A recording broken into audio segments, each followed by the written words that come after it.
Hey everyone, and welcome to Developer Tea. My name is Jonathan Cottrell, and today I am finishing up my interview with Richard Schneeman. Richard works on a bunch of Heroku stuff.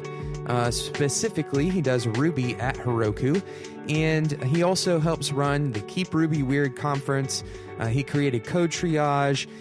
He also created docsdoctor.org. He's been working on some Ruby benchmarking tools, a lot of awesome stuff that Schneems is doing. So follow him on Twitter, SCHNEEMS. That's Schneems. Make sure you tweet at him and let him know that you are enjoying this interview on Developer Tea. You can also check out stuff that he's writing on his personal blog. It's Schneems on Open Source, Ruby, and Life. That's, once again, SHNEEMS.com. Now, while you're listening to this episode, why not go ahead and open up the app or whatever thing that you listen to podcasts in and click or press subscribe. That way, whenever a new episode of Developer Tea comes out, you will be able to get it without having to remember to go to developertea.com. I love you guys going to the site, but ultimately, who has time to remember to type in things in URL bar anymore? So instead, do the lazy, easy thing and just subscribe. It's easy. So here goes the second part of the interview with Richard Schneeman. So it's interesting you mentioned Ruby or Python. I was actually going to talk a little bit about Python as well, because first of all, Python, for those of you who haven't experienced Python before, Python has documentation as kind of like a first-class citizen almost in the language. It's really different from what, if you've ever written a rake task, that's probably the closest thing to describe it by.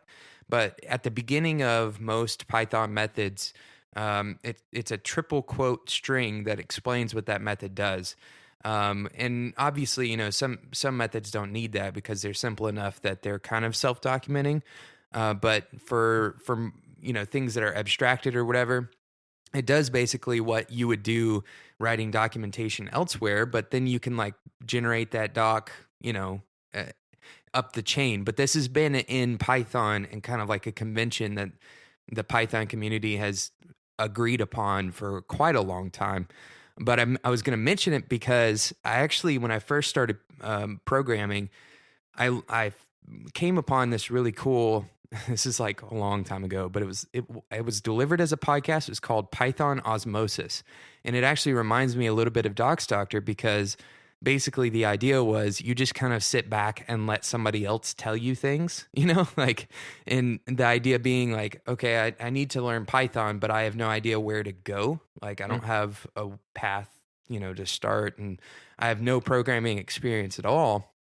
Maybe, people listening to the show, you might not have any Rails experience. One interesting way to learn Rails is to literally just sign up on Docs Doctor and have it send you these documentation pieces, little chunks of documentation, because you'll learn as it's kind of like osmosis. You kind of let this stuff come into your inbox and read over it, and it becomes kind of like I don't know how to explain it. It's like if you read it every day, then you start picking up on things without even realizing that you're picking up on them. Yeah, absolutely. It's kind of like if you go somewhere where they speak a different language, and then one day you sit down at the cafe, and then you order something, and you just realized that you just totally did that thing, without even, or in the case of the documentation, it's one day you'll get a piece of documentation, and you'll be like, oh, I already know about this class, I've already seen it, or you'll be debugging a bug in Rails, and you'll be like, hey, yeah, this totally looks familiar. Yep. So I'm going to switch gears again real quick. Still talking about documentation, but from kind of a slightly different angle here. If I'm writing documentation for the first time or the fifth time, if I'm new to writing documentation, I need to know how do I write good documentation? There's a lot of talk about how to write good code, there's plenty of books about that. But getting involved in Docs Doctor, I think the biggest challenge there is, am I doing this the right way? how do I make sure that I'm writing, enough information, or that I'm not writing too much, or, Hmm. that I'm writing in the style that is necessary? What are the conventions, etc.? So, uh, that's a really good question. There's a couple of things that I do. Um, Most of the time, whenever I am writing documentation, it's because of I thought the method worked one way, and it turns out it works a different way. And one of my favorite things for that scenario is actually putting an example in there that kind of hopefully shows to other people, um, if this is also a common case that you're trying to do, or something you're actively trying to use, then this is how you should expect it to work. So I Mm. love putting examples in documentation. Um, and in Rails, actually, like, the examples are probably my favorite part. I almost wish sometimes they would just like not explain anything and just like be only code examples of like kind of the, showing that method used, and like how do you set up the class and all these other things. Um, but there's also plenty of other times when an example doesn't make any sense, or none of the other code in there makes sense. Or none of the other code in there is documented with examples. So I'll sit down with Evernote or TextMate or something and just kind of write out what I think it does. Mhm. And like, if you just gave me a method that I have no idea what it does, like today, it's like, hey, go into this class, it's undocumented. And then after I've done that, just like based on the name of the method, I'll read through the line by line and actually start describing, okay, like, here's how it modifies the inputs, and then eventually we'll say, okay, and here's what the output is. um, and once I have all of that written down in, kind of a super rough draft form, then I'll take a look at how some of the other documentation is written, and hopefully it's in the same file. If not, sometimes I'll have to snoop around. In Rails, like, it's really common that what I'm trying to document isn't like anything else in the rest of the file, and so I'll find another function or another method that is sort of similar to it, and then I'll just try to rewrite what all of my rough drafts and my thoughts in terms of whatever style they were already using.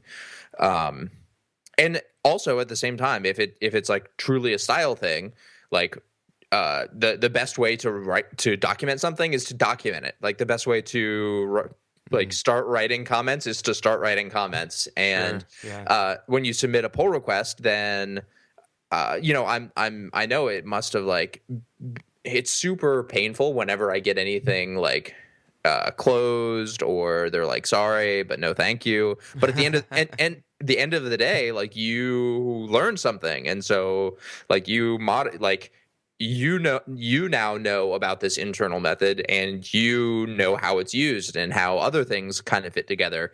Mhm. And so it's not a total waste, but Sure. on the scenarios where where they are interested in that piece of documentation, then hopefully, if you contribute it to a repository, then someone should say, like, hey, like, thanks, I'm really happy that you're interested in this. Could we change the wording to do this? Could we maybe add a line break here? Could we, double space this? And they'll work with you, hopefully. If not, if you submit it and then no one is like responds to it, and nobody says anything, then you should tell everybody to get on code triage for that repo. Yeah, there you go. The Doc's Doctor and Code Triage solve a lot of problems. I mean, it's But really, they do. It's funny though. That piece of documentation that I told you about actually ended up getting submitted. So, mhm. from my perspective, I think something that a lot of people don't.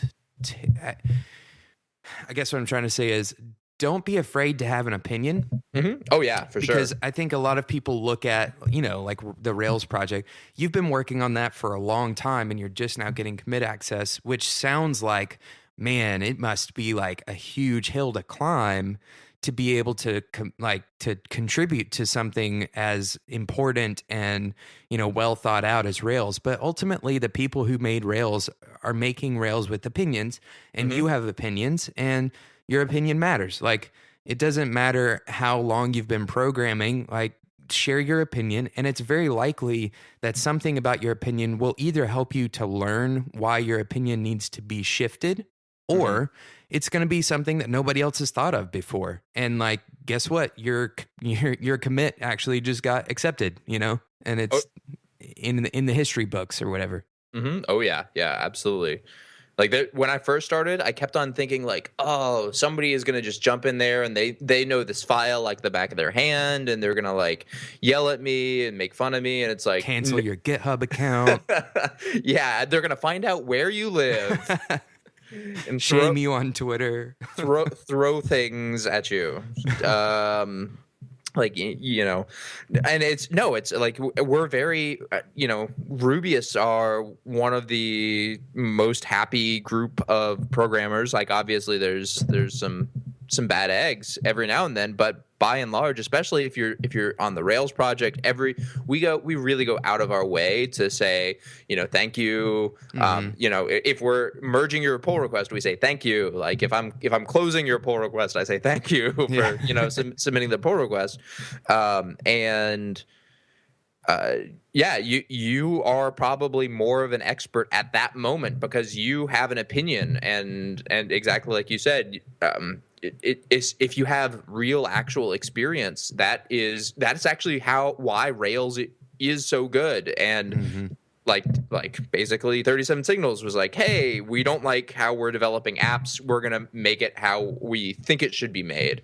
And so like the same thing goes for documentation. It's like you're like, hey, I don't like how this is currently written, here's what works for me. And you know, maybe somebody's like that, yeah, exactly like you said, it's great, perfect, ship it, or there's actually a really good reason it doesn't work that way. Right. Yeah. And a lot of people forget that, you know, Rails was meant to be used by people. Like Rails it's not like a project for itself. It's not self-feeding in any way. It's intended to be like used by you, you know? And so your opinion, if anybody's matters, your opinion matters, you know? Yeah. I think that's like, it's not like somebody's pet project. It's meant to be used by everyday developers, you know? It's built to make projects with. Yeah, exactly. Cool. Well, so speaking of Ruby, it's no secret on this show that I'm a big fan of Ruby. I try to generalize some of the things that we talk about here, and I think these apply in a lot of different circles. I mean, yes, Ruby has a particularly interesting community, but that doesn't mean that other language communities are not interesting. So just that's kind of like let me back up and make sure everybody knows if you are developing in Python, you shouldn't be scared to share your opinion either. You know, I think actually you have a particular interesting relationship with Python, right? I'm sorry, you have an interesting relationship with Ruby, who has an interesting relationship with Python. Yes, yeah. So my wife's name is Ruby, and she currently is coding in Python right now. Like, and at your house right now. Yeah. Well, at her job. Yeah. But plenty of evenings she is like sitting on the couch. Oh, why is this deploy, you know, not working? I did instill, like, try to bring over the testing culture over into her Python app, and she has also written a lot of Ruby before this. Her previous startup that she co-founded was written in Ruby on Rails. That's cool. Yeah, that's awesome. So let's talk a little bit about conferences, because you happen to be kind of at the helm. You run, but tell me what your official, I don't know if you have an official title. What do you do for Keep Ruby Weird? What would you say you do here? You named it. There you go. You're the official name maker, whatever.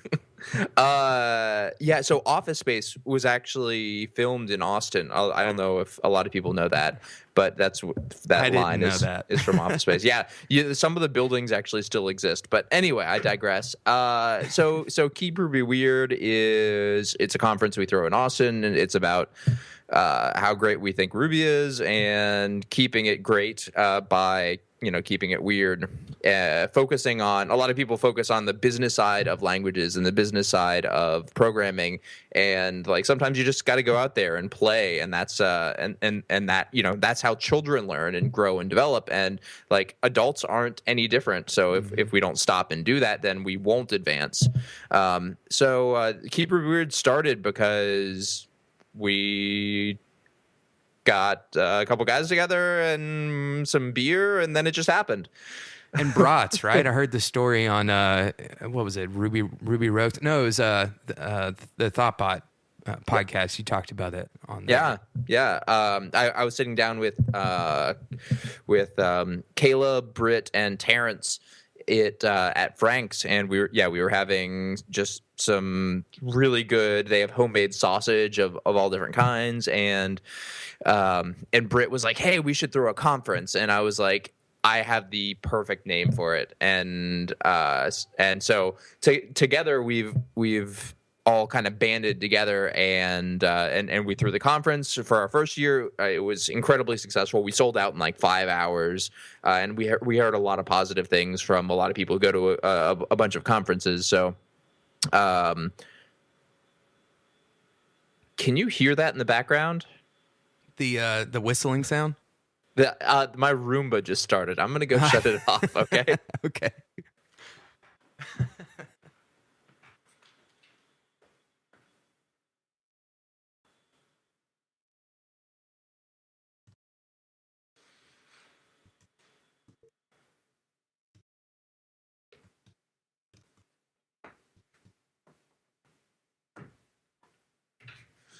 Okay, sorry about that. I'm back. No problem. Emergency Roomba turning off Roombas as a service.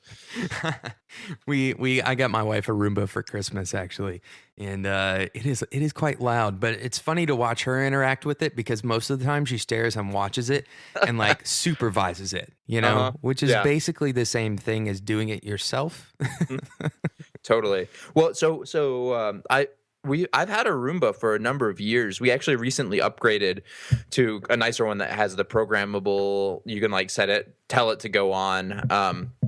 And one of the things though about being an adult and buying like adult furniture, basically I'm buying things that like look really nice, and you're like, oh, the house feels really homely, or like it feels like a home. Yeah. And then my Roomba sees it, and it's like, LOL, I'm going to get stuck on that. Or under it, or... Yeah, no, it doesn't work at all. So, like, yeah, I'm actively thinking about getting rid of my, like, coffee table that I spent months finding, like, just the right one. Mm-hmm.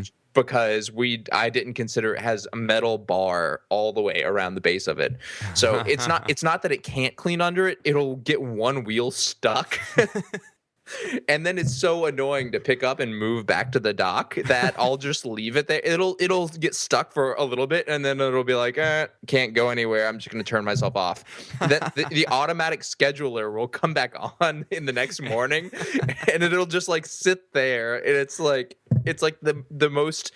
It could be like a pathetic a short almost, right? Yeah. It's like a little short film or something. It's just like, oh, poor little thing. Sometimes I just flip it over because it has sensors in the wheels, so the wheels detect when it's like not touching anything and it doesn't run. Right. Just because it's like, okay, just lay down, just calm yourself, take a break. Yeah. Go home, Roomba. Yeah, you're drunk. So enough about Roombas. I think we were talking about Keep Ruby Weird. Yeah. I was going to ask you a question about that. So the conference is about Ruby, and it's about the community of Ruby, but also about a ton of other stuff. But I did want to ask you a kind of specific on the spot question. Tell me one thing about Ruby that is just patently weird to you. The one patently weird thing about Ruby, like that you would have never expected coming to the language. I I know I'm So putting you so on the spot a little bit there. so from a technical perspective, one of the I guess weird slash cool things um, is like whenever I actually first learned how to do the first object-oriented programming language I ever learned was Ruby, and the first exposure I ever had to like the or equals operator, which will basically say like if this value is set, do nothing. Hmm. Otherwise, set it to this thing. Ruby supports that by like actually doing a lot like.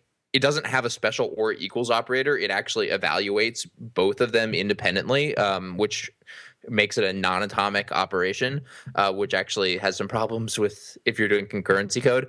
But yeah, no, that's like a super boring like No, response. no, not at all. That's Um, interesting. yeah, and I don't know why I like that. I just like that, and I think it is slightly weird that they like decided to do that. And it's like kind of a cool. It's like one of those cool continuity things where like everything, it's like everything in Ruby is a method. Hmm. Um, And it well, and it happens to work that way, yeah, exactly. right? It's or it's it's like there's no functions like people are used to in like Python. You have it's like print is like a function, and it's like in Ruby it's like print is it's like A method on some object up the chain. yeah. I hope that's right. I think it's on like kernel or something like that. Yeah, yeah, I think you're right because Or I've seen puts on the kernel. I think mhm. we better stop talking. Kernel that but so my what I've been telling people the reason I think Ruby is really weird is because it's the only programming language that's optimized that the official stated goal of Ruby is to be optimized for happiness. Like Hmm. that's what Matt's the creator of Ruby actually says. It's like what do you want Ruby to be like known for? And he's like I want Ruby developers to be known as happy developers because they really enjoy using Ruby. And like there's a lot of thought and effort and energy put into that, from the syntax to the way it's implemented to the ecosystem to there's even a saying in the Ruby community that says Mats is nice so we're nice, and basically like the the community started as one person created Ruby, and that was Matt's. Hmm. And if when he meets somebody and introduces the programming languages to them, if he's not a nice person to them, like when they introduce it to someone, maybe they won't be a nice person, and so on and so forth. But Matt's is just one of those, like, if you sit down and talk with him for a little bit, like you can't help but just like he's constantly smiling, and it's just like he's super sharp. Basically whatever programming thing you want to talk to him about, like he has like an opinion on it, or like he's been all around the world and done all these crazy things. He's still super involved in Ruby, super with the core team. Hmm. And the thing that gets me, it's like if you've talked to some career open source people, like a lot of them, it's just like they look like they just woke up. Hmm. they, Yeah, they like from a bad, like bender, like they, yeah. And they get and tired of the projects they're working on a lot of the time too, which is sad. yeah, and so like he's still sticking with it, and like obviously he has side projects, and like hopefully who doesn't? Everybody should have Sure, side projects. of course, yeah. Um, but it's just one of those things where like I wouldn't say I can probably program in like a handful of languages. Like I wouldn't say that I necessarily know them. But every time I like touch another programming language, I'm just like, oh, I just wish you were Ruby. It's funny, isn't it? It's Yeah, funny how it works. it just it really, and maybe it just because of the time and place when I picked it up, but it really just fits the way that my brain feels a programming language should work. Yeah, I think I agree. And there's other, I've worked in quite a few languages. As part of my degree, I worked in some Java. I've done, everything from that all the way to, just a few functional programming languages. But Ruby has consistently been, again, the most enjoyable, right? Like that's what it's designed to be, is just an enjoyable language. And despite some whatever the shortcomings are, that brings me back, you know? Yeah, yeah, absolutely. Cool. Well, It's it. that's, go ahead. I was gonna say it's enjoyable unless you're trying to write to a file because you have to use a block to do that, and it's just like really. There's a file.read. Why can't we just like have a file.read? Found out Anyway, right. Yeah. anyway, What can you do? Yeah, no, you gotta pick your battles. Yeah. So, speaking of things that you're doing, other than Heroku and Ruby and all of those things that we've already talked about, are there anything like any books or anything like that you're reading or particularly interested or have enjoyed recently that you would share with me? So yeah, I've been reading through Pat Shaughnessy's book, Ruby Under a Microscope. It basically is all of it does a very good job of explaining it, like, so I don't have a computer science degree, and it walks you through like what is a parser, and like here's how Ruby's parser works, and here's like some examples you can use, and then down through how actual individual features are implemented in the language. Oh, I totally should have said the singleton inheritance chain for the weird thing, but no, but it's yeah, that's like way too geeky, but yeah, and I've actually tried uh, doing this like self-enrichment, like 30 minutes a day, where instead of saying, okay, I'm just going to browse like blogs off and on whenever I get bored, like if I'm noticing myself zone out, I work from home, so I don't always take full, hour long lunches. It's like basically for 30 minutes of my lunch, like I'll just sit down with a book and like with a timer, and just like make myself learn something. And I love so that. I've been doing that with Pat's book, and it's good. It's like, other than that, just some reference books. I like, it's like operating systems, I think, is one of that I was reading. Like, Nice. which talks about like how memory management works. There's like many multiple chapters on it. There's like on physical memory and virtual memory, and it's like hundreds of pages to just memory. Originally I was like, memory is a number, and it's like, no. like the amount of RAM you use, it's like, and basically nobody knows. Like the operating system, this like sophisticated of of an operating system, like it sort of has an idea of how much memory exactly you're using, but like it would be, and anyway, it was really, really interesting, really eye-opening, and unfortunately it was very applicable to something I was doing. That's funny. Yeah. So I've heard nightmares told about memory management. I also have a big stack of books on my desk. The Art of Computer Programming, which I'm sure you've heard of and are at least cursory familiar with it. And a pretty good portion of that is pretty much just about memory. Okay. But more in the classical sense of like, how do you write to bits, and what does that mean, and what would happen if suddenly you had to do like a 7 base system? Like, would you know how to do it? Oh, that's which has nothing, and I don't know if that specifically is covered, but it's things like it, like making you think that way. Yeah, that is really cool. Though this was all just like the how stuff works, I guess, of operating systems. That's cool. Other than that, I subscribe to Fine Woodworking and Reddit's woodworking subreddit. I find both of them incredibly satisfying from a like, if you enjoy process and you enjoy like step-by-step learning things. It's totally not programming, but I have not met a single programmer who has not at least been interested in geeking out on woodworking. I think the working with your hands and like that kind of a craft, there's some sort of innate appeal there. I'm not exactly sure what it is. Yeah. I've actually wondered the same thing, because I recently I recently got interested in, and I haven't done anything with it yet, but Instructables. I downloaded the Instructables app, and just been like, like almost in the corner, like when I'm supposed to be doing something else, I'll open up Instructables and just like scroll down the list and see if I see anything cool that I might want to put on the list of things that I want to build. Yeah, totally.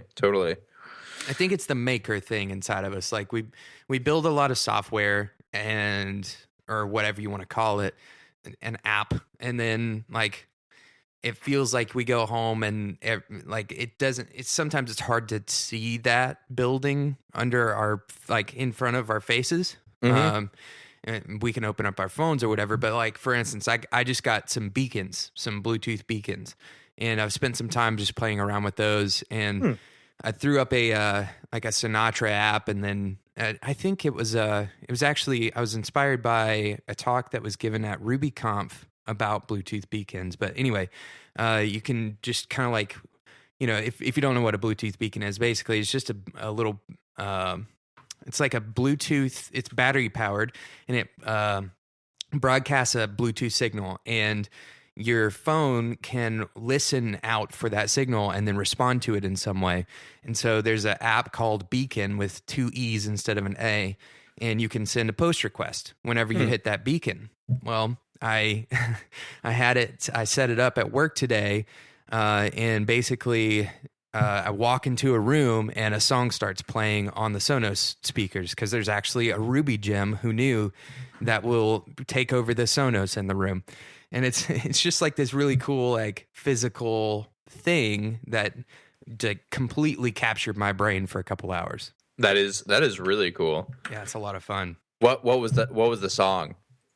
I think I picked like Radioactive or something like similarly, Mm-hmm. fill in the adjective that you'd like to fill in there. I don't want to make a judgment on your musical taste. I didn't know if it was like Eye of the Tiger or like. So I started out with something along those lines. I don't remember exactly what it was. It was like AC/DC song or something. But yeah. I actually asked all the developers in the room. I was like, "Hey guys, what would be an epic walk-in song?" And they had no context for why I was asking this question. So they started throwing out random stuff. I'm pretty sure I got like a Taylor Swift song in there. I was like, you don't understand what I'm asking you. This is different than that. Nice.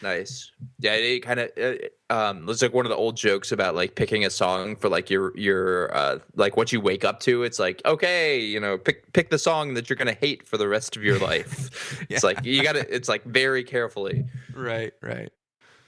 Well, awesome. This has been enlightening. I've enjoyed it immensely.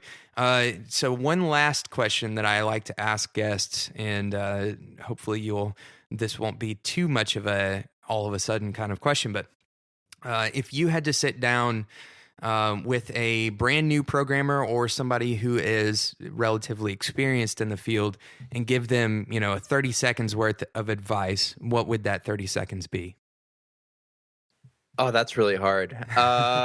Is it really bad if I just give them 30 seconds of silence? It's like the best code is the code that you don't write. No, I think my best advice for just anybody really is, and a lot of people forget this, is like writers write, programmers program. Like the best way to get better and get involved in the community is just to do it.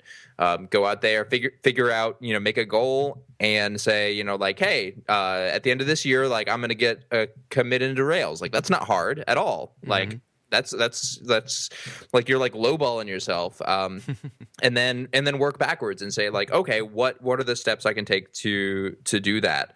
And then just put yourself out there and take steps to doing it. And it's amazing. And a year later, you'll look back and be like, wow, like, hey, I'm a good programmer now. Or if you don't, then I'll tell you, you're a good programmer. That's great. That's good advice. Just in keeping with actually quite a few guests on the show have had similar responses. The best way to become a good programmer is to start programming more. Yeah, it's the secret. Novel advice, right? It's the secret sauce. Don't let anybody else know. Awesome. Well, thank you, Richard. I appreciate your time. Yeah, thank you very much for having me. This was great. And if there's, let me make sure we get all the links in here. Docsdoctor.org. Org. Yep. Awesome. Docsdoctor.org. And then what was the other one? Code Triage. I don't have my notes in front of me. Codetriage.com. Yep. .com. .com. There we go. And then you've also got this other project that I want to drop in here because you had mentioned it before, and it's super interesting to me, the benchmarks one. Oh, it's I'll send you. It's called Derailed Benchmarks.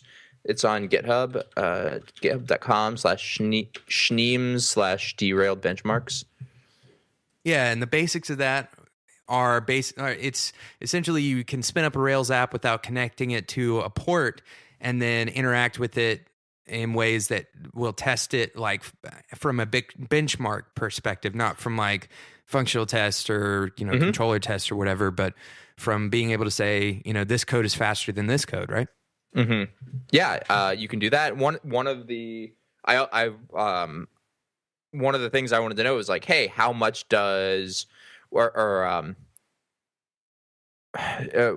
but taking a step back, one of the problems we get a lot of times at Heroku is people saying like, hey, my like app is using all this memory all of a sudden. And one of the suggestions we give them is, hey, maybe take a look at your gems and see which ones that you aren't using, because everything inside of your gem file gets loaded into memory. And I was like, oh, well, hey, is there an easy way to see that? And so with this tool, you can run once you set it up, you can run rake what is it?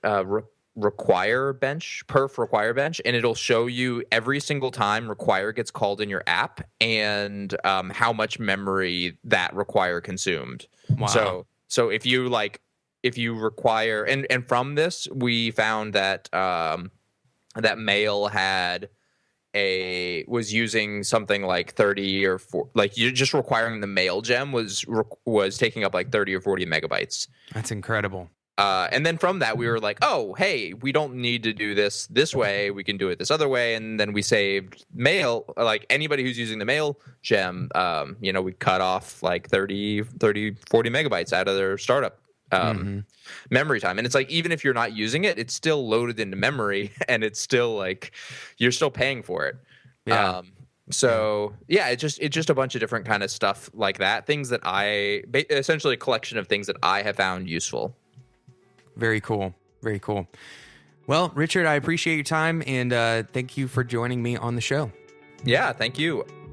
Thanks so much for listening to Developer Tea, and thank you to Richard Schneems for being on the show. I know that this episode, this interview went longer than the average interview does on Developer Tea, but it was jam-packed full of value for me, and I think it was for you as well.